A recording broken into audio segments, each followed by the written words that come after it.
আসসালামু আলাইকুম গাইস, আশা করি সকলেই ভালো আছে। আজকে আমরা যাচ্ছি আলমগীর অ্যাগ্রো ফার্ম।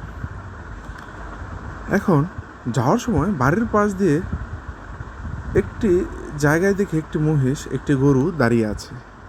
তো সেখানে 10 সেকেন্ডের মতো দাঁড়িয়ে আবার রওনা দিলাম আমাদের গন্তব্যস্থলের দিকে। এখন আমরা যাচ্ছি মেইন রাস্তায়, সেখান থেকে বাস ধরে আমরা চলে যাব সরাসরি আলমগীর অ্যাগ্রো ফার্মে।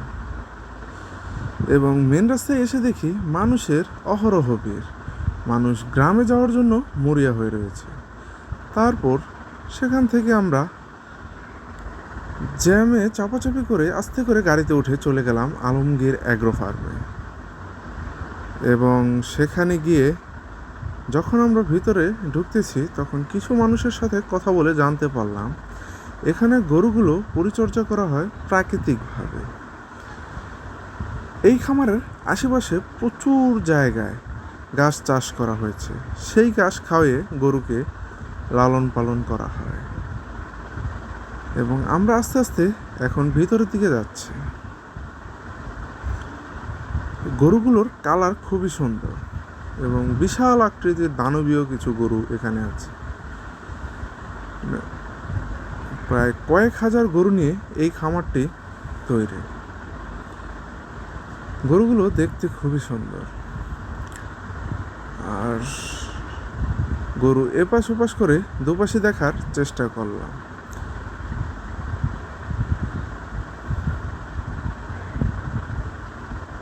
গরুগুলো দেখুন কত সুন্দর। তারপর আস্তে আস্তে আমরা সামনের দিকে এবং ভিতরের দিকে যেতে থাকলাম। কিছু কিছু গরুর গলায় দেখুন গ্রিন ট্যাগ লাগানো আছে। গ্রিন ট্যাগের অর্থ হচ্ছে গরুগুলো বিক্রি করা হয়ে গেছে, এবং ইয়েলো ট্যাগের অর্থ হচ্ছে এগুলো এখনও বিক্রি করা বাকি আছে। অতএব আমরা আরও সামনের দিকে যাচ্ছি। গরুগুলো শুধু দেখুন, কালারগুলো জাস্ট অসাম। এখানে একটি গরু খুব ভালো লাগলো এবং ঠান্ডা ছিল, তাই একটু আদর করার চেষ্টা করলাম এবং আদর করে আবার সামনের দিকে হাঁটা শুরু করলাম। অনেক গরুকে আদর করার চেষ্টা করতেছিল, অনেকে ভয়ে কাছেই যেতে চেয়েছিল না। কি 4-5টা ইন্ডিয়ান জাতের গরু এখানে লালন পালন করা হয়েছিল এবং এপাশ ওপাশ করে দোনো পাশেই দেখার চেষ্টা করতেছি। একটু দেখতে থাকুন গরুগুলোর শিংগুলো দেখে যেন ভয়ে। তারপর আস্তে আস্তে আমরা সামনের দিকে আবার যেতে থাকলাম। আপনারা শুধু দেখতে থাকুন গরুগুলো।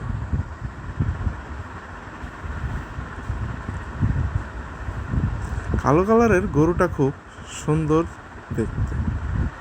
তারপর আবার একটু সামনের দিকে যাচ্ছি। সামনে যেতে এপাশ ওপাশ করতে করতে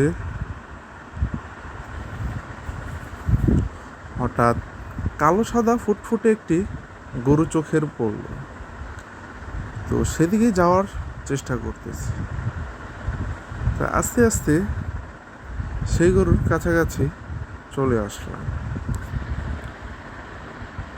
সাদা কালো সেই ফুটফুটে গরুটি জাস্ট একবার দেখুন, যেন আমাকে পেলে খেয়েই ফেলবে। একটু দাঁড়িয়ে আবার সামনের দিকে হাঁটা শুরু করলাম। পিছন দিকে এতক্ষণ যে গরুগুলো দেখতেছিলেন সেগুলো মূলত সব আগেই বিক্রি করা হয়ে গেছে, তো সেখানে পুরোপুরি আটকে দেওয়া হয়েছে। তো সেদিকে যাওয়ার মতো কোনো অনুমতি ছিল না আমাদের।